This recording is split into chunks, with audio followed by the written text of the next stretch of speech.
Bismillahirrahmanirrahim. Alhamdulillahirrabbilalamin. Allahumma salli wa sallim ala nabiyyina Muhammad wa ala alihi wa sahbihi ajma'in. Rabbi shrah li sadri wa yassir li amri wahlul 'uqdatam min lisani yafqahu qawli. Allahumma arinal haqqa haqqan warzuqna ittiba'ah. Ya Allah, tunjukkanlah kami yang benar itu adalah benar dan permudahkanlah bagi kami untuk mengikut kebenaran tersebut. Wa arinal batila batilan warzuqna ijtinabah. Ya Allah, tunjukkanlah kami yang batil itu adalah batil dan permudahkanlah bagi kami untuk menjauhi kebatilan tersebut. Wahdina limakhtulifa fihi minal haqqi bi'idhnik. Bila kami petunjuk dalam isu-isu yang diperselisihkan dengan izinmu, innaka tahdi man tasha ila siratim mustaqim. Sungguhnya engkaulah yang memberikan petunjuk kepada siapa yang kau inginkan ke jalan yang lurus. Na'udzu bikalimatillahi tammah min kulli syaitanin wahammah wa min kulli ainin lammah. Muslimin muslimat yang dirahmati Allah, pertama dan utama terimalah salam ukhuwah daripada saya. Assalamualaikum warahmatullahi wabarakatuh. Selamat datang saya ucapkan kepada semua dalam sesi pengajian kita pada hari ini. Pada hari ini kita nak sambung mengupaskan kitab yang berjudul Penggunaan Bahan-bahan yang Haram dan Najis dalam Makanan dan Ubat-ubatan yang dikarang oleh salah seorang tokoh ulama syariah yang terkenal yang masih lagi hidup. Beliau adalah Profesor Dr. Nazih Hamad Hafizahullah Ta'ala. Sebagai sedikit ulang kaji sebelum kita masuk ke dalam bab kita yang baru pada hari ini, sepanjang sesi-sesi kita yang lalu, kita telah membahaskan dua bab, kita kupaskan dua bab. Bab yang pertama yang dimulakan oleh Dr. Nazih Hamad adalah berkaitan kaedah asal sesuatu itu adalah halal dan suci. So dalam bab ini, Dr. Nazih Hamad dia menegaskan yang hukum asal bagi segala perkara itu adalah halal, melainkan di sana ada dalil yang jelas untuk menunjukkan sebaliknya. Hukum asal bagi sesuatu itu dianggap sebagai suci, melainkan ada dalil yang menunjukkan kepada benda itu adalah najis. Jadi itu adalah kaedah asal sesuatu perkara itu adalah halal dan suci, melainkan kita ada bukti untuk menunjukkan sebaliknya. Jadi haiwan kan hukum asalnya adalah halal dimakan, melainkan kita ada dalil untuk menunjukkan yang dia adalah haram. Setiap perkara itu dianggap sebagai suci, melainkan kita ada bukti untuk menunjukkan sebaliknya. Bab yang kedua dibahaskan oleh Dr. Nazih Hamad Hafizahullah Ta'ala. Dia bahaskan tentang konsep ataupun the theory of istihalah. Kita recap sedikit. Yang dimaksudkan dengan istihalah, yang dimaksudkan oleh para ulama adalah apabila bahan najis ataupun haram berubah zatnya menjadi satu bahan yang lain yang berbeza dengan yang asal dari segi nama, kriteria dan sifatnya. Ia menjadi sesuatu yang halal. So, kita nak simplifykan, istihalah ni basically dia adalah transformasi daripada benda yang haram menjadi benda yang halal. Transformasi daripada benda yang najis menjadi benda yang suci. Jadi kalau ada satu perkara walaupun pada asalnya adalah diharamkan oleh Allah Subhanahu Wa Taala, sebagai contoh adalah arak, tapi kalau dia transform, dia bertukar menjadi cuka, maka cuka itu adalah halal. Walaupun pada asalnya dia berasal daripada arak. Jadi para ulama kita bila membuat penilaian terhadap satu perkara, mereka menilai berdasarkan the end product, apakah natijahnya. Jadi kalau sekiranya natijahnya adalah sesuatu yang halal, maka jadilah ia halal.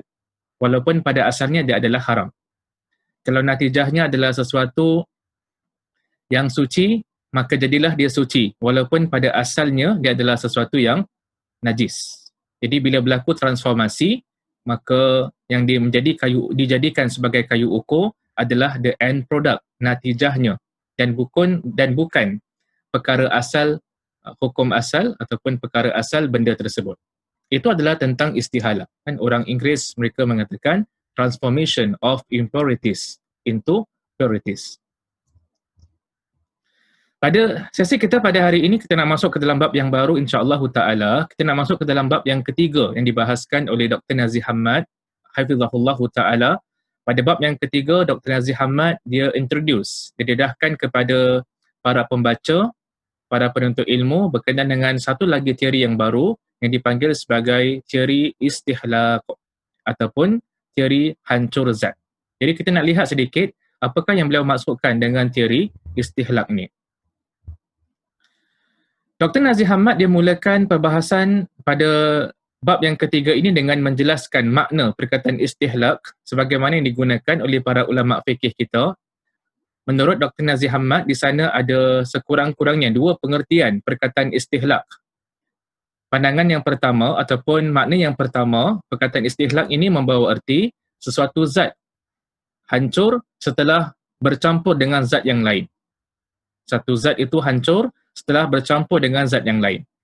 Makna yang kedua bagi perkataan istihlak adalah percampuran suatu zat dengan zat yang lain sehingga hilang terus sifat-sifat yang wujud pada zat itu dan kriteria yang terdapat padanya.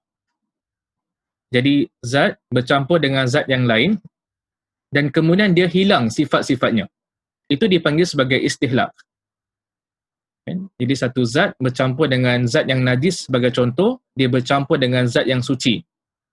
Zat yang suci itu banyak, manakala zat yang najis itu adalah sedikit. Jadi bila zat najis yang sedikit ini bercampur dengan zat yang suci yang banyak, maka bila mereka bercampur, hilang sifat-sifat zat najis tersebut. Yang kita masukkan dengan sifat dekat sini adalah warna, rasa dan juga bau. Bila hilang ketiga-tiga sifat ini, maka itulah dipanggil sebagai istihlak, iaitu dia telah bercampur dan telah hilang ciri-cirinya, telah hilang sifat-sifatnya, maka dianggap sebagai suci, tidak dianggap sebagai najis.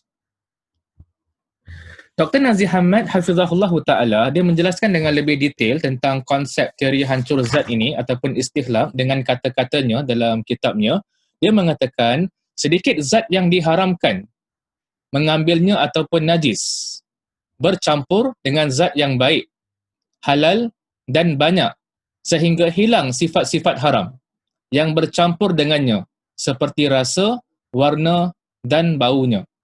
Percampuran ini menghilangkan sifat najis dan hukum haram yang terdapat padanya menurut kacamata syarak. Jadi beliau jelaskan dengan lebih detail apakah yang dimaksudkan dengan teori istihlak ini ataupun teori hancur zat adalah zat yang najis yang sedikit bercampur dengan zat yang baik, dengan zat yang halal yang bersifat banyak. Sedikit najis bercampur dengan zat yang baik, yang suci yang banyak. Jadi bila dua benda ini bercampur, zat najis yang sedikit itu hilang karakteristiknya, hilang sifat-sifatnya, hilang rasanya, hilang warnanya, hilang baunya. Jadi bila benda yang asalnya najis, dia sedikit bercampur dengan zat yang banyak, lalu hilang sifat-sifatnya, maka menurut syarak, menurut agama Islam, benda itu tidak dianggap sebagai najis lagi kerana sifat-sifatnya telah hilang. Jadi itu adalah tentang teori hancur zat. Bila sifat-sifat benda yang haram, bila sifat-sifat benda yang najis hilang. Dan kita masukkan dengan sifat dekat sini adalah rasa, warna dan juga bau. Dr. Nazih Hamad dia ada muatkan sebagian contoh untuk explain tentang teori zat. Sebagai contohlah kita ada darah kalau dicampur dengan air yang jumlahnya banyak sebagai contoh. Darah dicampur dengan air jumlahnya banyak. Bila darah tersebut dimasukkan ke dalam air yang jumlahnya banyak, kemudian darah tersebut hilang sifat-sifatnya. Hilang sifat baunya, hilang sifat rasanya, hilang sifat warnanya, maka air tersebut masih dianggap sebagai suci. Itu adalah proses istihlak. Dr. Nazih Hamad dia menguatkan teori istihlak ni, teori hancur zat dengan beberapa sandaran, beberapa dalil. Ada beberapa dalil yang beliau muatkan dalam kitabnya, cuma pada hari ini kita nak membahaskan dalil yang pertama, sandaran yang pertama bagi teori istihlak ini, iaitu teori hancur zat. Yang pertama adalah mafhum daripada sabda Nabi SAW. Dalam sepotong hadis kata Nabi SAW, apabila air telah sampai 2 kolah, dia tidak lagi mengandungi kotoran. Kata Rasul SAW, apabila air sampai 2 kolah, dia tidak lagi mengandungi kotoran. Jadi apa yang dimasukkan dengan 2 kolah? 2 kolah adalah measurement yang tertentu. Para ulama kita berbeza pandangan dalam menentukan berapa exactly 2 kolah dalam calculation liters. Berapa liter ni 2 kolah? Kita akan lihat sebahagian di kalangan para ulama mengatakan yang 2 kolah ini adalah 192 liters and above dan ke atas. Ada sebagian ulama mengatakan 2 kolah ni adalah 200 liter dan ke atas. Ada sebagian di kalangan ulama mengatakan 2 kolah adalah 204 liters dan ke atas. Yang pentingnya adalah 2 kolah ni adalah jumlah yang banyak, kan? Kita boleh kata lebih kurang melebihi 200 liter. Jadi berdasarkan hadis ini, kita akan lihat ramai di kalangan para ulama kita termasuk mazhab Syafi'i mengatakan bila kita ada jumlah air yang banyak, kuantiti yang banyak yang melebihi 200 liter. Kemudian tiba-tiba ada najis yang terjatuh ke dalam air tersebut. Jadi walaupun ada najis yang terjatuh ke dalam air tersebut, itu tidak akan menajiskan air tersebut. Berdasarkan sabda Nabi SAW sebagaimana yang tertera pada slide ini. Kata Nabi SAW, apabila air sampai 2 kolah, ia tidak lagi mengandungi kotoran. Hadis ini menunjukkan kepada kita, kalau air itu tak sampai 2 kolah, kalau air itu adalah kurang daripada 200 liter, kalau sekiranya terjatuh najis ke dalam air tersebut, maka air itu menjadi najis. Jadi according to mazhab Asy-Syafi'i dan juga sebagian mazhab yang lain, najis ni kalau dia masuk ke dalam air dan air tersebut kurang daripada 200 liter, maka kalau najis masuk ke dalam air tersebut menjadi najis. Menurut mazhab Syafi'i, kalau najis termasuk ke dalam satu air yang mana dia melebihi 200 liter, maka dia tidak akan menajiskan air tersebut. Itu adalah pandangan ramai juga di kalangan para ulama termasuk mazhab Asy-Syafi'i. Kita tak dapat nafikan, di sana ada pandangan yang kedua di kalangan para ulama yang mempunyai pandangan yang berbeza. Mereka mengatakan sama ada air itu adalah banyak ataupun sedikit. Sama ada air itu adalah kurang daripada 200 liter ataupun melebihi 200 liter. Kalau najis masuk ke dalam air tersebut, asalkan dia tidak merubah sifat air tersebut, dia tidak merubah sifat baunya, sifat rasanya dan sifat warnanya, maka ia tidak dianggap sebagai najis. Jadi kayu ukur yang digunakan oleh sebahagian mazhab yang lain, khususnya adalah mazhab Maliki, mereka berpandangan yang air itu hanya akan menjadi najis. Tak kisah berapa jumlahnya, berapa liternya, dia akan hanya menjadi najis adalah bila kalau dimasukkan najis lalu berubah salah satu daripada sifat-sifat air tersebut, maka barulah dinamakan sebagai najis. Kalau tidak berubah, tidak mengubah sifat-sifat air tersebut, tidak merubah sifat warnanya, sifat bau ataupun sifat rasa, maka tidak dipanggil sebagai air yang bernajis. Jadi ini merupakan di antara sandaran yang digunakan oleh sebahagian di kalangan ulama, Dr. Nazir Hamad, untuk mengatakan support the theory of istihlaq, the theory of hancur zat. Jadi seolah-olah mengatakan kalau air itu banyak, 200 liter, kemudian kalau ada najis yang sedikit yang masuk ke dalam air tersebut still dianggap sebagai suci.